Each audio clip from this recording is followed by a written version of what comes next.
Pois a palavra de Deus é viva, eficaz e mais afiada que qualquer espada de 2 gumes. Ela penetra a ponto de dividir a alma e espírito, juntas e medulas, e é apta para julgar os pensamentos e as intenções do coração. Nada em toda a criação está oculto aos olhos de Deus. Tudo, porém, está descoberto e exposto diante dos olhos daquele a quem havemos de prestar contas. E é assim que, de forma diferente dos outros vídeos, eu começo essa reflexão mostrando a inspiração da abertura do canal, que a palavra de Deus ela é viva e eficaz, é perfeita, e eu acho que não há inspiração mais bonita do que falar de Hebreus. Mais uma passagem de Hebreus, o capítulo agora é o 4, e esses versos que eu li são o 12 e o 13. No 12, tratando a palavra como algo tão firme, tão forte, tão poderoso, que ela divide a alma e o espírito, juntas e medulas, e ela julga os pensamentos e as intenções, ou seja, não tem como esconder nada. Eu fiz um vídeo aqui no canal a respeito da soberania de Deus, Salmo 139 de Davi, não há como se esconder no mais alto céu, nem no mais profundo da sepultura. Também tem vídeo sobre o Salmo 50 de Asaf, onde ele trata justamente da soberania de Deus, que não há sacrifício maior do que a obediência. Falei da desobediência de Saul também. Tem referência sobre Provérbios 20, verso 8, onde nada fica oculto ao rei. Temos também outras passagens que falam sobre a questão da palavra. Amanhã eu vou colocar um vídeo aqui no canal a respeito de alguns conselhos do maior capítulo da Bíblia, o Salmo de número 119. São 176 versículos. Então, amanhã, falando também sobre a palavra. E há outras referências do poder da palavra, né? Jesus, verbo encarnado, ele veio para a terra como homem, João 1:1, e o verbo assim se fez carne. No princípio, né? Ele estava com Deus e depois encarnou, veio para a terra. Então nós temos outras a palavra em si. Nós temos aqui Jeremias 31:33, que fala justamente da palavra. Esta é a aliança que farei com o povo de Israel depois daqueles dias, declara o Senhor. Porei a minha lei no íntimo deles e a escreverei no seu coração. Serei o Deus deles e eles serão meu povo. Aí continua no 34, 35 e 36, ainda no capítulo 31 de Jeremias. Ninguém mais ensinará ao seu próximo, nem dirá ao seu irmão, conheça o Senhor, porque todos eles me conhecerão, desde o menor até o maior, declara o Senhor. Porque eu lhes perdoarei a maldade e nunca mais me lembrarei dos seus pecados. Assim diz o Senhor, aquele que designou o sol para brilhar de dia, que estabeleceu leis fixas para que a lua e as estrelas brilhem de noite, que agita o mar para que as suas ondas rujam.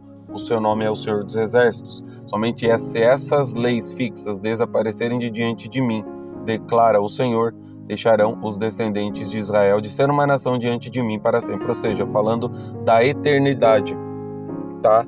Então, nada fica escondido à luz do Criador, porém, a palavra é o que revela. Ou seja, através de Jesus nós temos a revelação dos nossos pecados e o perdão. Tá? A misericórdia de Deus é a revelação, e então não tem como você esconder. Você faz algo errado, pede perdão, se arrepende, porque melhor advogado que Jesus não tem. Aqui fala da eternidade. Jeremias pregou para o povo pré-exílio e exilado e falou que essa aliança, ou seja, através dessa palavra que porá no coração das pessoas. Então, referência de como Deus trabalha para colocar a palavra. Então, Ele vai fazer isso por nós. Ele vai colocar isso. Vai chegar um tempo que não vai precisar ser ensinado nada, porque já está tão enraizado na gente como respirar, algo natural. Tá? Nós temos outra referência, João 1, no princípio era a palavra, e a palavra estava com Deus, e a palavra era Deus. Tá? João 1, nós temos aqui também no verso 10, aquele que é a palavra estava no mundo, e o mundo foi feito por intermédio dele, mas o mundo não o reconheceu. Veio para o que era seu, mas os seus não o receberam. Contudo, aos que receberam, aos que creem no seu nome, deu-lhes a autoridade de se tornarem filhos de Deus. João 1,14, aquele que é a palavra tornou-se carne e viveu entre nós. Vimos a sua glória, glória como a do unigênito, vindo do Pai, cheio de graça e de verdade. Então aqui está dizendo o que eu falei. A palavra, no caso, o verbo, é a ação, ou seja, que haja luz, que separe-se o mar da terra. Então, esse intermédio, ou seja, toda a ação pela graça e pelo Espírito do Eterno, do Altíssimo, se deu através da ação, a palavra de Jesus Cristo. Outra referência, João 6,63, o Espírito dá vida. A carne não produz nada que se aproveite. As palavras que eu disse são Espírito e vida. Foi o que eu acabei de dizer, o Espírito do Eterno, a vida, a prática, o que é visto. Tá? Outra referência, já para uma doutrina mais prática de sacerdócio, 2 Timóteo 3, 2 Timóteo capítulo 3, verso 15 em diante, 15, 16 e 17, porque desde criança você conhece as Sagradas Escrituras, algo básico, tá? Conhecer a lei, tá? Vamos pôr assim, a palavra, a lei, mas que são capazes de torná-lo sábio para a salvação por meio de Cristo. Estão aqui desde pequeno, você sabe, tá careca e cansado de saber. Toda escritura é inspirada por Deus e útil para o ensino, para a repreensão, para a correção e para a instrução na justiça, a fim de que o homem de Deus seja apto e plenamente preparado para toda boa obra, que não só a obra, o trabalho missionário, o trabalho de falar da palavra do Eterno, a palavra do Altíssimo, grandiosa, perfeita, viva e eficaz, como eu falei no começo de Hebreus 4:12. Então, aqui para você poder executar em nome de Cristo, executar tudo aquilo que você for fazer, como eu falei aqui a referência de Colossenses, faça tudo para Deus, faça tudo na sua vida como se fosse para Deus, perdão. Então, lá na carta de Paulo aos Colossenses, ele faz referência para isso. E para a gente encerrar, falar um pouco de Tiago capítulo 1, versos do 19 ao 25.